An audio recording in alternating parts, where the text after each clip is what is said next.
And thanks for joining us on Chicago Tonight. I'm Brandis Friedman. Here's what we're looking at. Organizers in Chicago and across the country are planning May Day rallies to protest President Trump. What you should know. This is not something that is unique to Streeterville or downtown. A new proposal looks to rein in large team gatherings. Our Spotlight Politics team unpacks that and much more. And local conservationists say a Trump administration proposal could upend protections for endangered species, what it could mean in Illinois. And now to some of today's top stories. Mourners paid their respects today to Fire Captain David Meyer, who died in the line of duty last week. He was probably the hardest working person I'd ever met, but I don't really know if he ever worked a day in his life. I mean, he was an incredible carpenter, gifted. You know, he could build anything. And if there was a problem, they always looked at Dave, and Dave would just shrug his shoulders. Well, do you want me to fix it or no? And as far as the fire department was concerned, he was just going to a picnic with 14 of his best friends for the weekend. You know, I mean, it wasn't really like a job. And an old man told me one time, if you do something that you truly love, you never work a day in your life. Meyer was 54 years old and served 29 years in the department. Many members of the fire department joined his wife and 4 children at today's service in Niles. A Chicago man is facing arson and murder charges for the fire that killed Meyer. More than 24 states, including Illinois, are suing the Trump administration over funding cuts to AmeriCorps. The lawsuit alleges the administration illegally canceled grants and put 85% of the agency's workforce on leave without approval from Congress. The agency, focused on community service and volunteerism, was created more than 30 years ago. It's part of sweeping cuts the Trump administration has made through billionaire Elon Musk's so-called Department of Government Efficiency. Neighbors near the Obama Center say they fear a proposed hotel tower will worsen already gentrifying conditions. When you can fast track a luxury hotel, but everyone around that hotel lives in blight, knowing that that'll raise the price to push them out, you're intentionally trying to gentrify a neighborhood, and that's what's happening here in Chicago. Protesters stood on the lot near Island Terrace Apartments, urging the city to vote against a rezoning application that would allow a 26-story hotel to be built next to the apartment building and down the street from the Obama Center. The group, Southside Together, says tenants in another building across from the Obama Center are already living with mold, pests, and plumbing issues, and they fear a luxury hotel without a community benefits agreement will attract more developers and raise the cost of living. Up next, what to expect from an upcoming May Day rally in Chicago. And later in the program, our Spotlight Politics team on Mayor Johnson's visit to Springfield. Chicago Tonight is made possible in part by the Alexandra and John Nichols family, the Jim and Kay Mabey family, the Polk Brothers Foundation, and the support of these donors.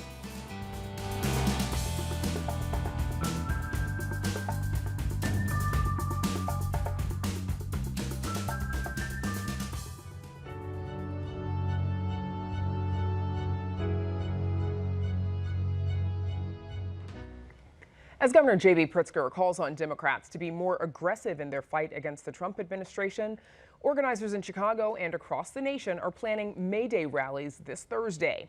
More than 1,100 protest events are scheduled in nearly 1,000 cities across the country. This comes on the heels of yesterday's presidential executive orders targeting sanctuary cities and ramping up immigration crackdowns. Joining us to discuss are 3 of the rally organizers. Rein, scientist for the EPA Great Lakes region and executive vice president of the American Federation of Government Employees, Local 704. Omar Lopez is on the executive committee of the Immigrant Defense Resistance Council. He's also director of Calor, a nonprofit providing HIV prevention services to the Latino community. And Jorge Mujica is a campaign organizer for Arise Chicago, which advocates for workers' rights. Thanks to all 3 of you for joining us. Jorge Mujica, let's start with you. Please tell us about what you all have planned for Thursday. What can folks expect to see? Thursday, you're going to see the biggest protest in the city of Chicago in so many years. I think since 2006, when the immigrant community was under attack. Nowadays, it's not only the immigrant community, but also all communities, students, colleges, universities, federal workers, the environment. Everybody's under attack by the administration. So you're going to see resistance and pushing back that agenda. What's happening that day? Can we expect a rally, a march, all of the above? What's going to happen is we're going to be meeting at 11 a.m. at Union Park on Lake and Ashland. We're going to march towards downtown. We're going to cross downtown, and we're going to end the rally in the Petrillo Shale in Grant Park. And we are thinking about 250,000 people at least. Okay. Rein, you'll be speaking at Thursday's rally once it gets to that part of the city. What will you be speaking about?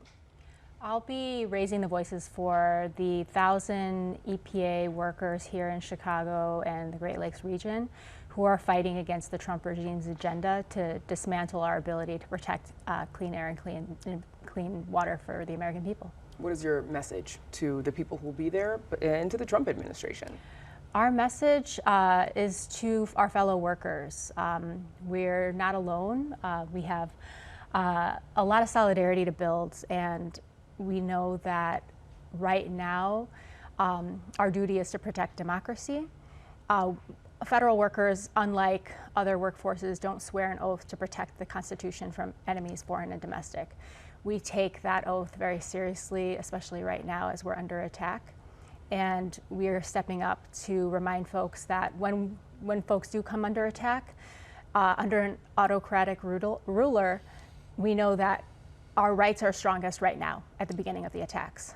As the attacks go on and on and on, if we don't fight back, we become weaker. And so we know what history has taught us. You know, federal workers haven't seen an attack like this before, but other workers in other countries have. So this is why it's International Workers' Day, and we're standing up together with the workers of the world to say no to fascism. May 1st, as you just said, has become known as International Workers' Day. Omar, do you see this as an opportunity to also defend immigrant rights? Absolutely. We're saying that the immigration issue is a labor issue. We're saying that immigrants are not criminals, that they're workers. So I think it's becoming that we should come out on May 1st and observe the workers' rights and also the immigrants' rights. But I think that it has a lot more, you know, because we are in essence linking the immigrant struggle to the struggle of the rest of the workers around the nation, especially now under the attacks from the administration. Rein, you're still employed by the EPA, but many of your co-workers were laid off last week, in fact, on Earth Day. Does all of that make May Day, you know, does it take on a whole new meaning this year? Does it make it that much more significant? Absolutely. Federal workers across different agencies beyond the Environmental Protection Agency are seeing attacks. You know, we saw NIOSH being dismantled, the department that investigates after every firefighter death in the workplace. That department has been removed already. We see Social Security Administration under attack. Every service that that protects so many aspects of the quality of life and the economy in this country are being attacked. And so we're so empowered. The Federal Unionist Network is rising up to participate in May Day all over the country, and we're ready to fight along with our brothers and sisters and siblings all over the country. How would you say morale is among you and your colleagues at the EPA right now? Morale's been hard, but after 100 days of this, I see people ready to fight and ready to step into our power even more than ever. Jorge, same question to you. Does May Day have greater significance this year, given what Rein just talked about, but also what is happening to the immigrant community right now? Absolutely, yes. The immigrant community has been a target of several administrations, not only Republicans, also Democrats. Ex-President Barack Obama was the deporter-in-chief. We don't want that. We don't like that. 5 years ago, we were the heroes of society. We were the essential workers. Now we are the criminals. Omar is making a fantastic point. We are international workers. We are simply workers coming to another country looking for jobs. That's who we are, and that's how we want to be recognized. If we fall into the discourse of being criminals, the society is going to repel us without understanding that we are the basis of the economy. We brought food from the fields to the doors of everybody during the pandemic. We are not going to let anybody forgetting that. The president signed 3 new executive orders yesterday cracking down on sanctuary cities and the immigrants. Omar, are you concerned that immigrant fears about the Trump administration and the ICE raids that we've been seeing and hearing about, that could impact turnout at the rally? Well, there's definitely fear in the community, and that's the idea that Trump administration has, to do that. But that's going to be our responsibility now to begin to change that kind of mentality, especially in the not just Latino, but the immigrant communities around the nation, that we are not criminals, that we have protection under the law, and that we need to understand that the attacks that are coming from someone who is a 100% criminal. So when he violates the laws, he's violating the laws himself. He's the criminal. We're not the criminals. We have to change the mentality that we have as immigrants, and we have to begin to fight on using the laws, and we have to protect our families by educating them and know your rights. But we also have to have a campaign where our members of the immigrant community register to vote, become citizens, and the workers that are undocumented today, they need, and we need to lead the fight to get them work permits. And that's what I think that's what we need right now. I think that they have to be legal workers and let them work. Okay, we're almost out of time, but Jorge, are you seeing immigrant and undocumented community members, or are they afraid to go to work? There's fear, no doubt, but also there's a lot of education. We have been educating people. Tom Homan live declared that Chicago was the border czar. Well, czar, we are not a kingdom, so he should have another title. But he declared live that Chicago was a very difficult target because people knew their rights. Right. And that's exactly what we need, not to allow the administration to violate the law. Okay, that's where we'll have to leave it. Best of luck to all of you on May Day this week. Thank you for joining us, Omar Lopez, Jorge Mujica, and Lorene Targos. Thank you. Thank you. Up next, the future of the Endangered Species Act and what it means for Illinois wildlife.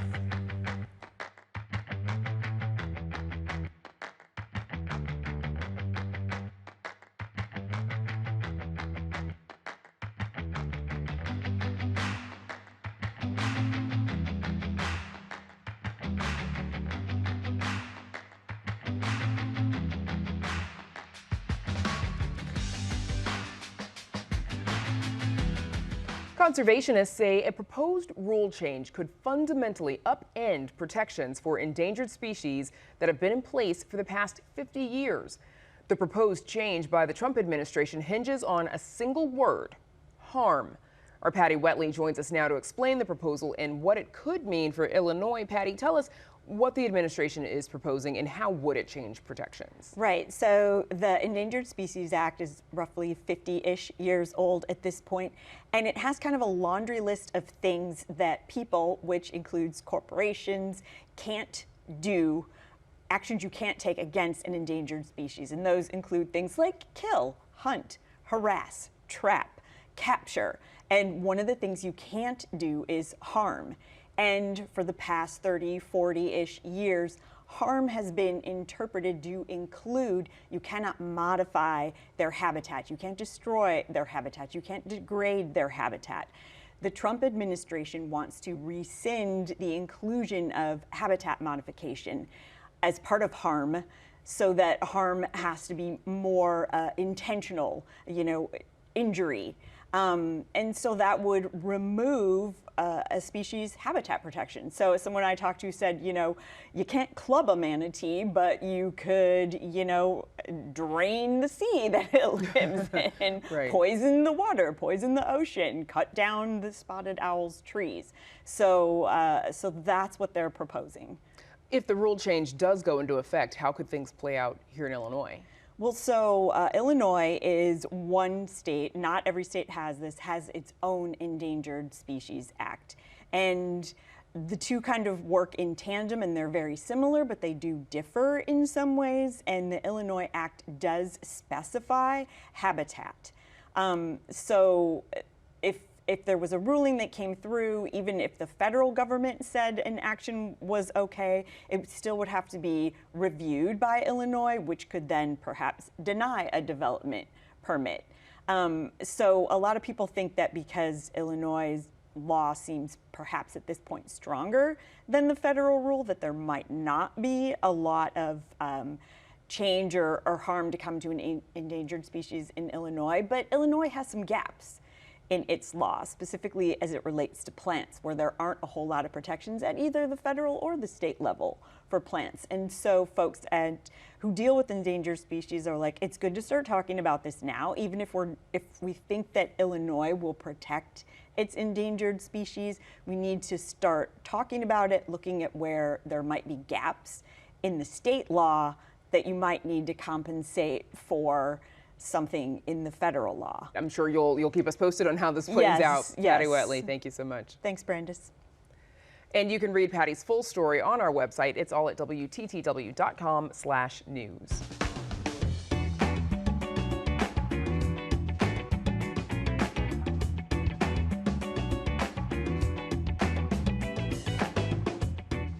A proposal to expand police curfew powers goes before a key city council committee. Meanwhile, Mayor Johnson heads to Springfield, and a financial reprieve for former Illinois House Speaker Michael Madigan. Here with all that and more is our Spotlight Politics team, Heather Sharon and Nick Blumberg. Welcome back, team. So let's start with that proposal to expand police curfew powers to limit what some are calling out-of-control teen gatherings. Here's a little of what Mayor Brandon Johnson and Police Superintendent Larry Snelling had to say on the subject on Monday. We have not seen any substantive evidence that lowering the curfew is going to change that. What we want to do is prevent violence. We want to prevent young teens who are coming down to wreak havoc on the city to not form up. So, Heather, tomorrow a proposal to allow police officials to impose a curfew anywhere in the city to prevent these large gatherings of teens goes before a city council committee. What would this proposal do? Well, if one of these teen gatherings happens, sometimes they're called teen trends, it would give the police superintendent and other officials at City Hall the ability to declare a snap curfew and give everyone 30 minutes notice to leave the area or face either curfew violations or citations. Now, this would be a dramatic expansion of the city's curfew power, which right now applies to everybody after 10 p.m. if you're under 18, 7 days a week. Okay. Nick, the mayor and his handpicked superintendent, they don't seem to see eye to eye on this issue, really. Will that complicate efforts to win city council approval? I think we'll have to wait and see what happens tomorrow, but as things stand right now, there is a significant amount of council support in the form of co-sponsors of this ordinance, such that it should pass handily, and depending on how people end up voting on the floor, may or may not have a veto-proof, majority there. But, you even heard Snelling yesterday expressing some concern about how this would be applied, saying we don't want to accidentally criminalize, young people who just happen to get caught up in it and weren't part of these, teen trends or teen takeovers. I think the other thing we should be watching out for is just how quickly should this pass and be, become, part of the city code, legal challenges to this. There are a lot of folks who are saying that this pretty dramatic expansion of power may or may not pass constitutional muster. So I think that's going to be a key element to watch for going forward as well, should this, proposal advance in city council. And Heather, we know the last time the city expanded the curfew was back in 2022. What happened then? Well, it didn't really do much. According to documents I obtained from the Chicago Police Department, the ability to cite people who were between 17 and 18 for an extra hour on Friday and Saturday nights was only used a handful of times, maybe a dozen times, all of last summer. And all summer, there were only 300 curfew violations recorded, and only about 75 teens and their parents were actually cited for either repeat curfew violations or for being arrested on suspicion of committed another crime. So the curfew ordinance is not something that Chicago police use very often, and we'll have to see whether it would be an effective way of sort of tamping down these gatherings. And as we've talked about before, the city already has policies in place to declare an unlawful mass gathering. The new policy that went in place ahead of the DNC, in which police officials said was very successful in, allowing people to gather, ensuring that they stayed, peaceful and, orderly. And they said after the DNC this was a success. So it's interesting to see, perhaps why not use this policy that's already in place rather than this expansion of existing powers. And these rules are subject to sort of the approval of the independent monitoring overseeing the enforcement of the consent decree and the federal judge in charge of these reforms, because these are areas where the Chicago Police Department has had problems. We all remember sort of the George Floyd protests and calls for social justice. There were hundreds of complaints filed against Chicago police, and those rules were revised to give officers clear guidance on when to declare a gathering unlawful and how to disperse them. The other thing that I think some older people have raised as well is issues about equity and how this is equitably enforced if that time should come. So I'll be really curious to see what some of the arguments are and how that plays out, Heather. Sticking with CPD for a bit, they unveiled the first draft policy governing traffic stops. What would it do? Well, it would allow Chicago police officers to continue to make traffic stops based on minor violations such as an expired license plate sticker or a broken headlight that are otherwise designed to find evidence of other crimes. Now, I asked Police Superintendent Larry Snelling why he thought CPD should continue to have that power, and he forcefully defended that as a way to sort of prevent dangerous drivers and to keep the city safe.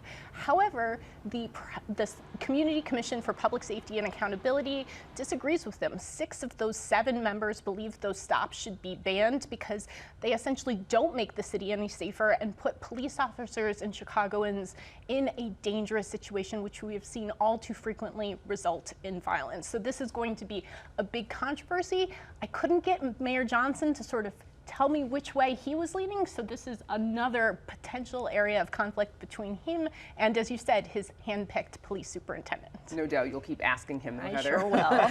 So, Nick, federal prosecutors, they say they are no longer seeking this $3.1 million from former Illinois House Speaker Michael Madigan, who earlier this year, we all know, was convicted of bribery and conspiracy charges. But less than a month ago, the feds were explaining why Madigan should have to forfeit that money. What happened?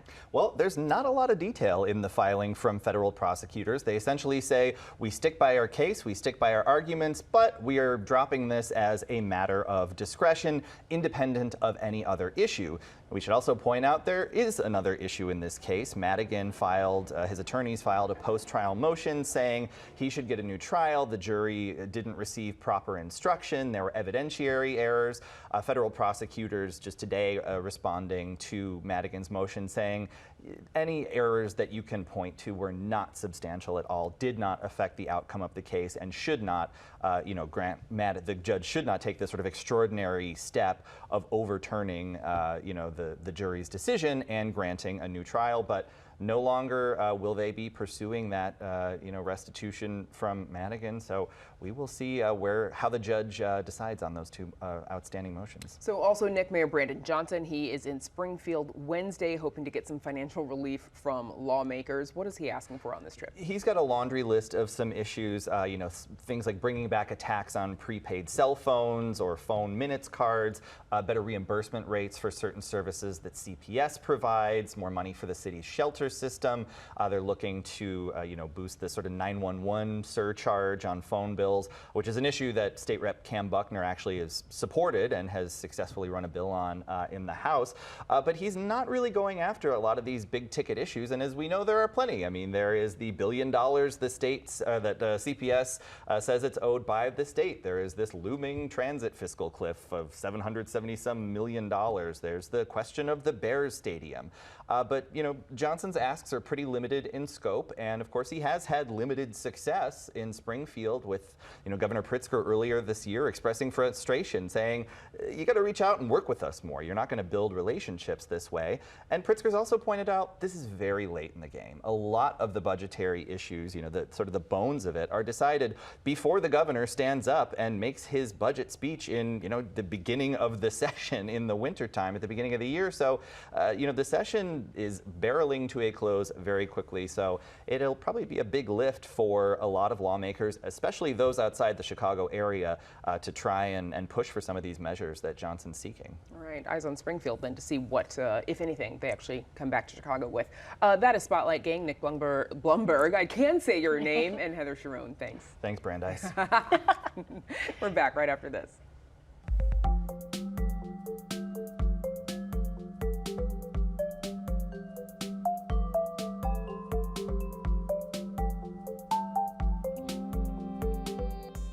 And that's our show for this Tuesday night. You can stream Chicago Tonight on our WTTW YouTube channel every evening and catch up on any programs you may have missed. And join us tomorrow night at 5:30 and 10.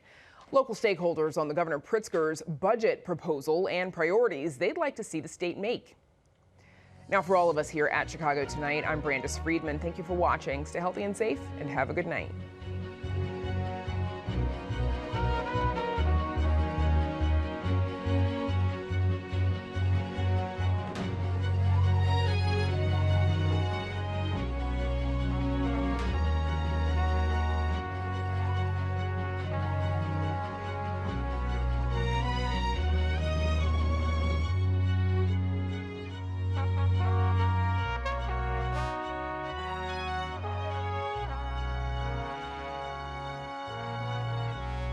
Closed captioning is made possible by Robert A. Clifford and Clifford Law Offices, a personal injury law firm serving Chicago for 37 years.